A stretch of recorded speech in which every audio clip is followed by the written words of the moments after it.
the surface of a giant ice cap. A city is buried. Today on the island of Greenland, as part of man's continuing efforts to master the secrets of survival in the Arctic, the United States Army has established an unprecedented nuclear-powered Arctic Research Center.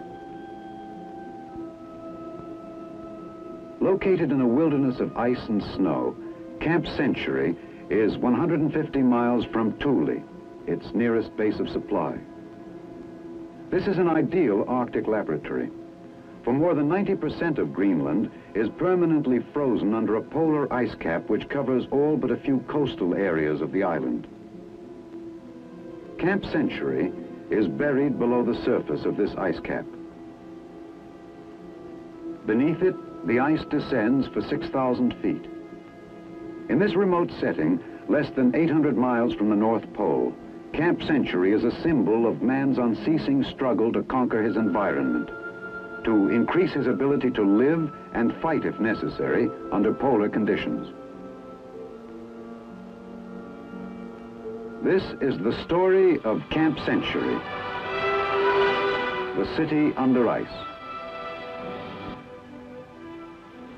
It was in May 1959, after more than a year of preparation, that a small party of Army engineers conducted the final search to select a site for Camp Century. Listen now to the voice of Captain Tom Evans, the young officer who was in charge of the construction of the camp.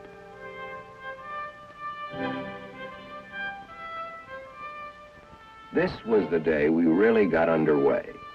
Colonel Kirkering, commanding officer of the United States Army Polar Research and Development Center, was with me when we made the final reconnaissance. We needed a flat surface, a level with less than 1 degree of slope. This would minimize construction problems by enabling us to keep all of our tunnels on the same level. We finally picked this plateau, a smooth white plain of ice for as far as you could see.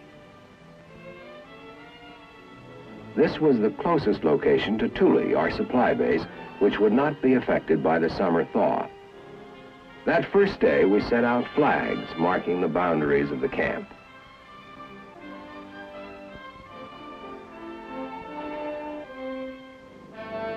This is rugged country.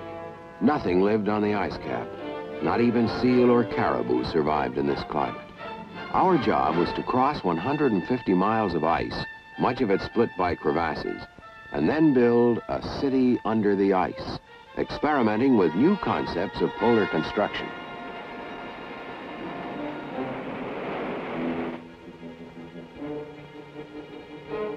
It was several weeks later, at a point where the ice cap sloped down to a narrow strip of barren land along the coast, that our supplies began rolling in by truck for transfer to sleds.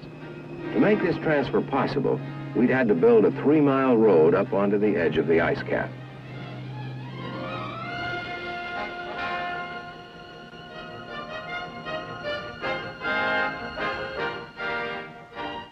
We brought in everything this way: construction materials, steel arches, clothing, nails, steel beams, prefabricated houses, lumber, food, even ice cream.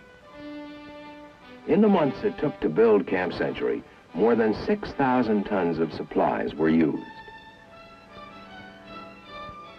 Even the vehicles we used at the site had to be transported over the ice on big bobsleds.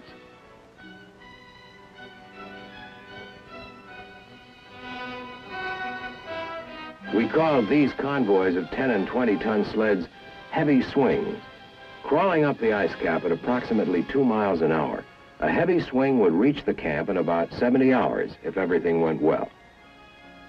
We used wooden caboose-like trailers, wanigans, to house members of the construction crews for the 3-day trip. Mukluk, a 3-month-old Eskimo sled dog, went along as camp mascot, strictly against regulations. Caterpillar tractors with extra-wide treads pulled the heavy swings. Each tractor could pull from 50 to 100 tons. Finally, like a wagon train in the Old West, the first heavy swing got underway.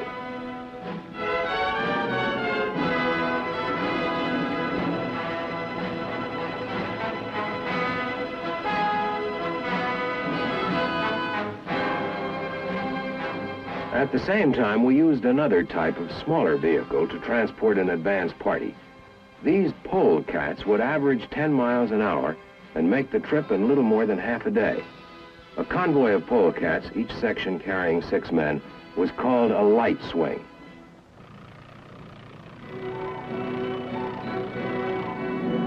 We also used light aircraft.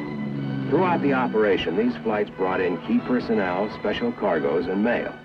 We couldn't forget anything. This wasn't country in which to turn around and go back. A compass was useless this close to the pole. Instead, our convoys followed a series of trail markers. Traveling in a wanigan was a long way from the early tractor trains of the 30s with sourdough biscuits and warmed-up beans.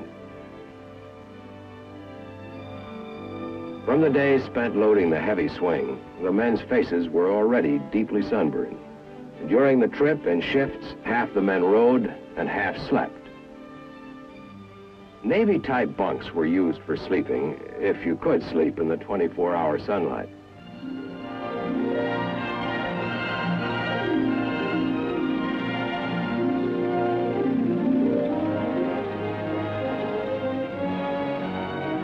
First to arrive at the surface work camp were the aircraft. A few hours later, the polecats pulled in. For the next several months, this primitive scene of crowded Jamesway Arctic huts with outdoor latrines was our home. Now the real job began. Altogether, I had 4 other officers and a hand-picked group of 11 non-commissioned officers to help supervise the military construction crew of Camp Century.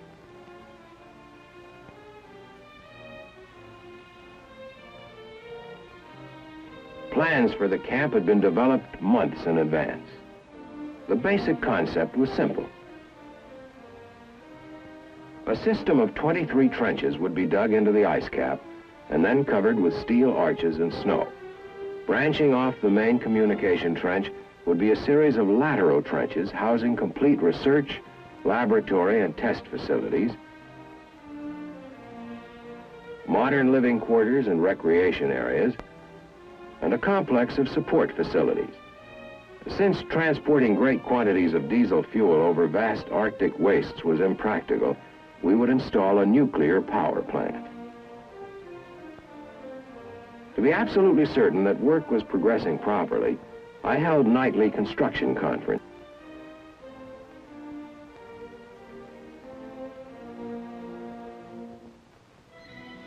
We got to work immediately cutting trenches. This snow milling machine, the Peter plow, was our pride and joy. Manufactured in Switzerland, it could handle up to 1,200 cubic yards of snow an hour.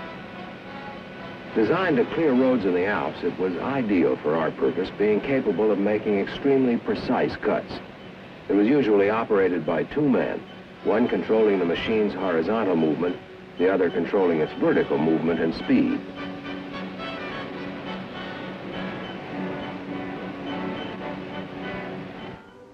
When a trench was several feet deep, planks were put down on the shoulders of the cut. Later on, these planks would be used to support the steel arch roof which would cover the trench.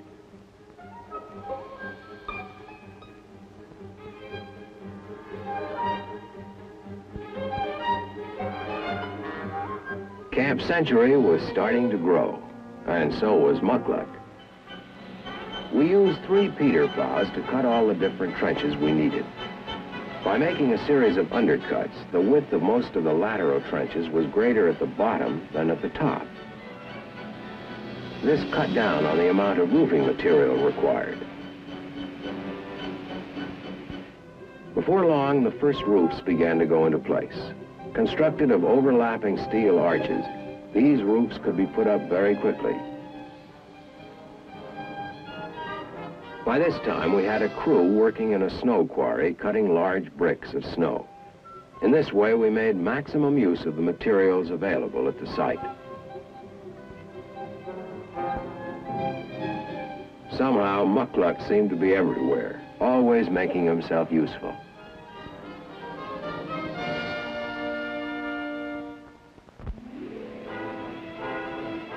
When When a roof of steel arches was in place, it was covered with snow.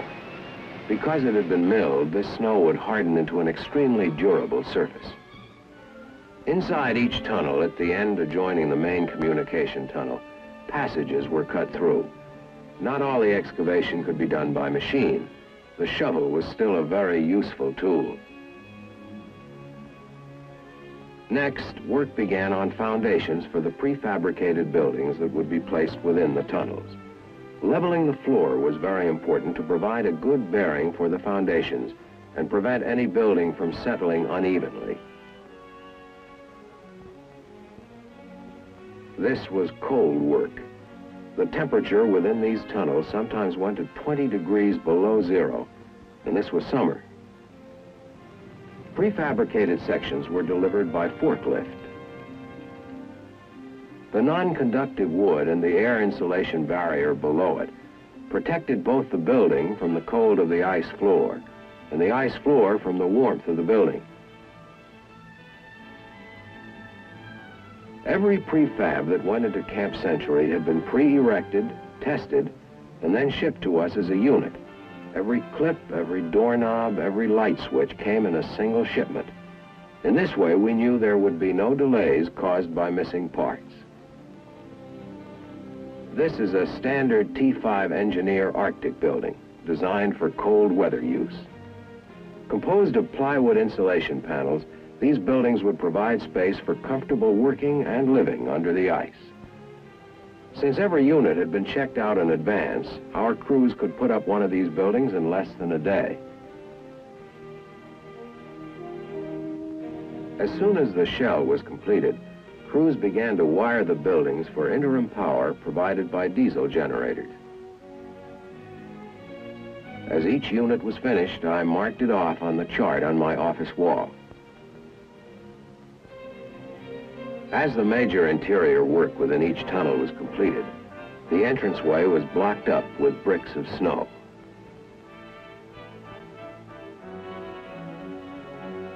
It took about 2 days to build one of these walls. Once in place, these bricks would bond together into a solid wall, and only a small entranceway would be left.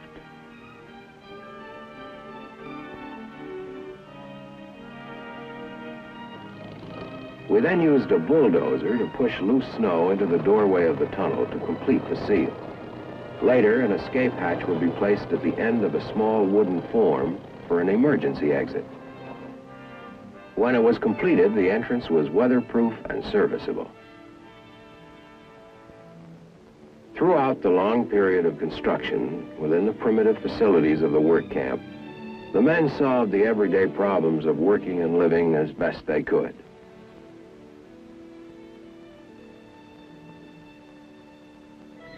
Meanwhile, work had begun on the 4 nuclear trenches. These were the widest and deepest trenches and did not use the undercutting principle.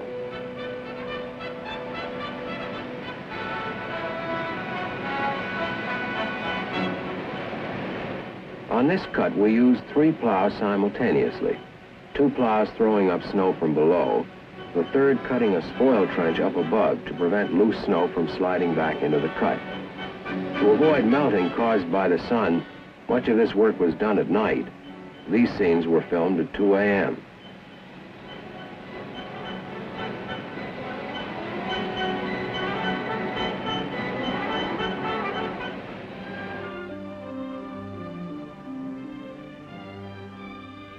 The continuous sunlight caused us plenty of headaches.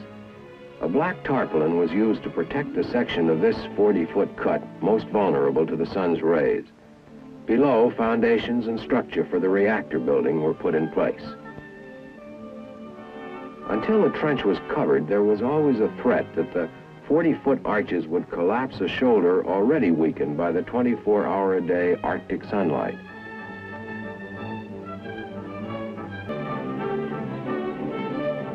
The faster the roof went up, the better.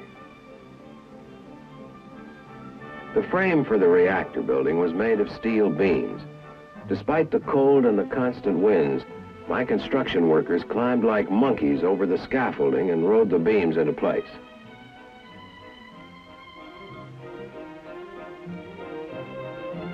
At this same time, within the tunnels already completed, we were installing piping for water and electricity. Heavy insulation material was wrapped around every pipe to protect against the extreme cold. A copper heating element inside the insulation kept water lines from freezing. Flexible sewage lines also had to be run through the camp.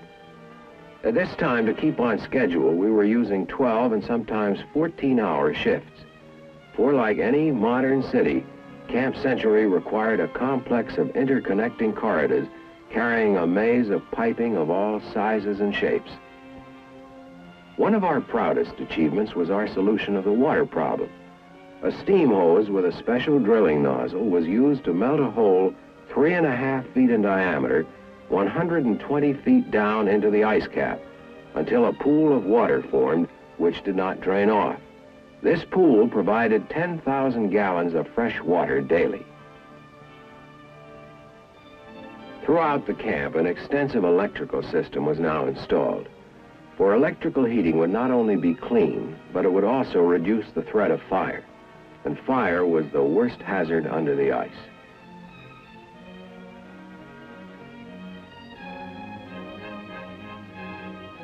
From the very beginning, we had to take precautions against fire, or a storm closing the ramps, or any other disaster which might block the regular entrances to the camp. 16 of these escape hatches were strategically located throughout the various tunnels.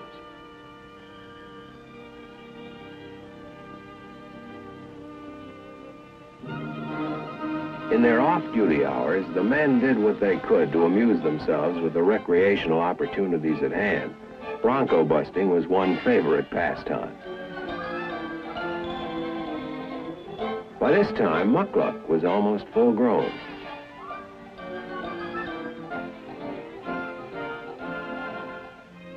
Living in the work camp was pretty much a do-it-yourself operation.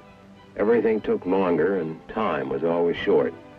Since our crews were working around the clock, if a problem came up, it couldn't wait. We tried to resolve it immediately. By early July, most of the heavy construction work on the tunnels was completed. Throughout this operation, it was a steady stream of heavy swings moving back and forth across the ice, more than any other single factor that made it possible for us to complete Camp Century on schedule. 25,000 gallons of diesel fuel, 110 tons, an all-time record sled load. The continuous flow of tractor trains bringing in enormous cargoes were like the dependable tortoise, slow but steady. But they were our lifeline. To service our many vehicles, a maintenance shop was constructed closer to the surface, both as a repair shop and as a garage. For the sub-zero temperatures meant equipment had to be kept warm. Otherwise, engines wouldn't start, lubricating oil solidified, and electrical connections froze. It was at this time that the Marine Fiddler arrived at Thule with the nuclear power plant. Designed for air transportability but transported by sea to reduce costs, the nuclear plant was the last major phase of our operation and the most difficult. This unit, for example, part of a vapor container, weighed more than 21 tons. Awkward to handle and with high centers of gravity, these packages were delivered to the ice cap over a road built specifically for their transport.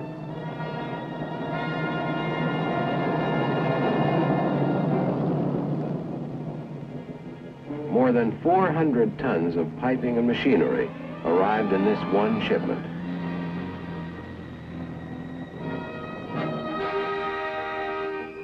Since the Arctic cold makes metal very brittle, each unit had to be handled with great care. Even a routine impact could cause metal to crack or break. Both Colonel Kirkering and the swing commander checked the loading.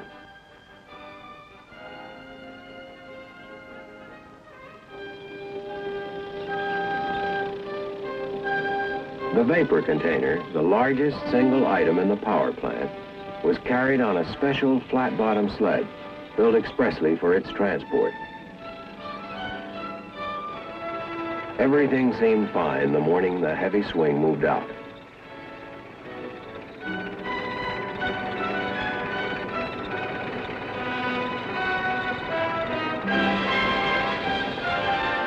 But unfortunately, it was only a few hours later that one of the worst storms of the season blew up. To complete preparations to receive the nuclear plant, my crews bundled up and kept on working.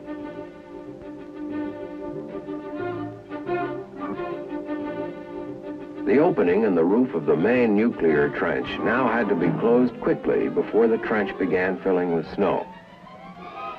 Despite the storm, the heavy swing was still moving. At our end, my crews kept working. It was the only way we could be ready.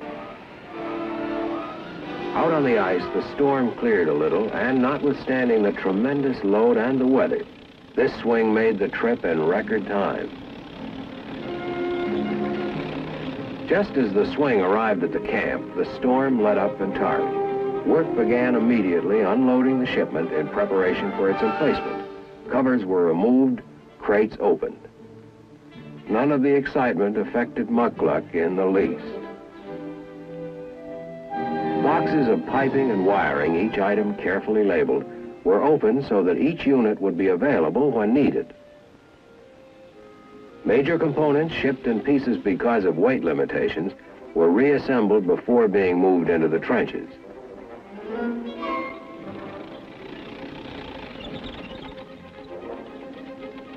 The condenser, 15 tons of steel, was one of the first units to be moved into the tunnel, prepared to house it. When the condenser was slowly winched forward, small tracked rollers supported its entire weight. Eased down the ramp by 3 tractors, one in front pulling and 2 in back to keep it from slipping. To bear the weight of the vapor container, the reactor building was constructed around a framework of steel beams. The floor was of heavy planking mounted on other steel beams.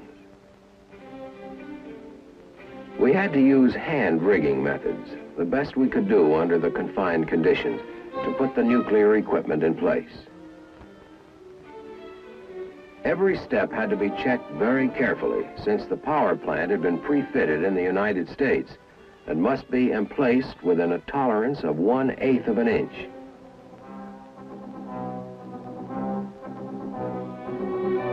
The power plant consisted of 4 basic elements: a nuclear heat source, equipment that would convert the heat energy into electrical energy, and a system to dispose of excess heat, all regulated by an extensive network of instruments and controls.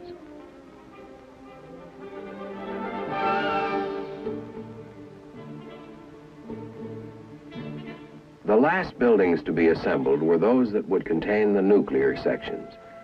These shells were built around the nuclear system equipment only after every major component had been put in place. The next phase was to be the activation of the nuclear power plant. Wearing the white safety hat is Captain Jim Barnett, in charge of this operation, who will tell you about this critical phase. We took every precaution in the book, and some that weren't there, to make sure this would work right the first time. When the entire system had been carefully tested, it was put into operation.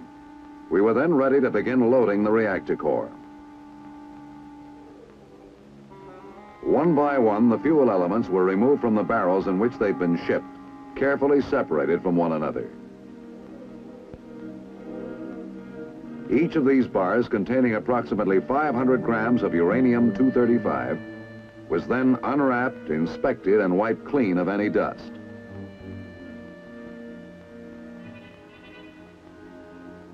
Crewmen wearing protective clothing began to load the fuel elements into a fuel storage tank. This preliminary test proved that the fuel elements, when assembled, would not go active prematurely. After each element was in place, instruments were read and an evaluation of reactivity was made and reported over loudspeakers. The crewmen were protected by a shield of approximately 8 feet of water as they lowered the fuel elements into the fuel storage tank. Later, each of these steel and uranium bars would be transferred underwater to the nearby reactor core. Every step of the testing was meticulously monitored and regular announcements made to the workers assigned to the loading crew. Total U-235 content of the assembled core is 13.376 kilograms. Coefficient of reactivity, 0.935. The assembly is still subcritical. When all preliminary tests were completed, we began to transfer the fuel elements one by one and started loading the reactor core.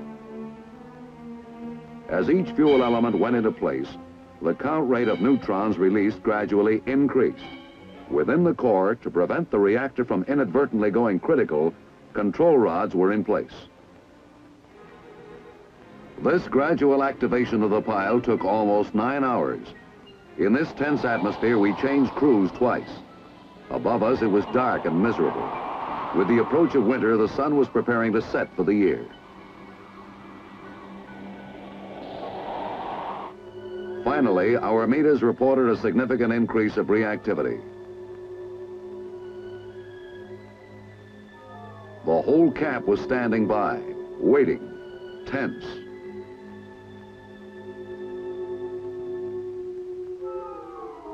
By the 9th hour, the last fuel element had gone into place.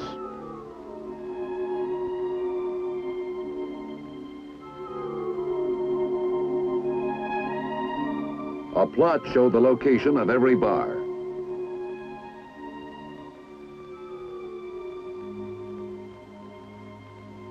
Then the control rods were gradually withdrawn until the reactor went critical at 6:52 a.m. Now here it is. With all 5 control rods withdrawn 6.24 inches, PM 2A went critical at 0652 hours.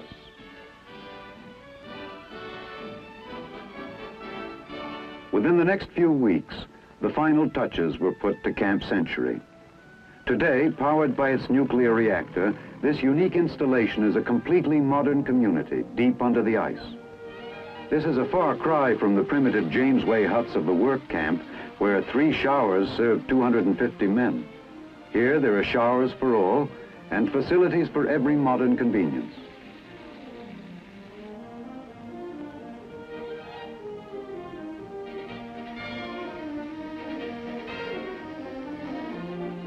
Among the many sophisticated facilities at Camp Century is the dispensary, complete in every detail. For while the remote research community is isolated by 150 miles of ice and snow, its medical capabilities can cope with almost any emergency. It also has a small chapel for regular religious services. And it boasts the largest deep freeze in the world.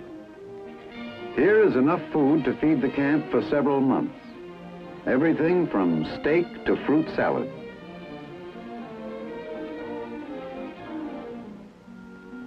The modern spacious kitchens provide a well-balanced and appetizing menu.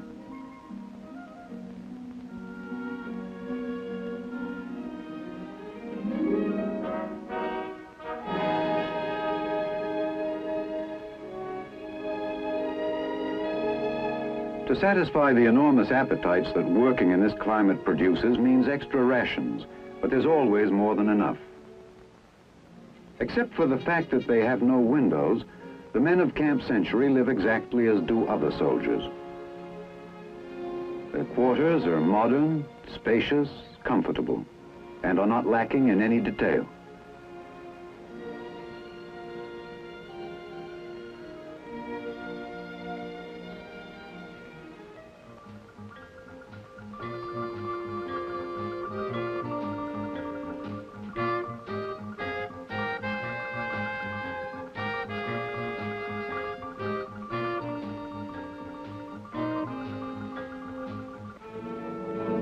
Today, Camp Century is being operated as a year-round Arctic research center. The men who built the camp have long since been replaced by military and civilian scientists from the Polar Research and Development Program.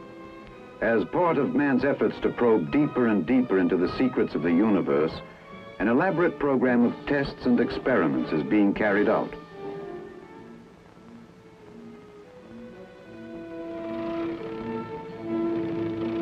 At this very moment, somewhere, men from Camp Century are at work, within the city itself or out on the ice cap. Only muckluck remains from the original contingent.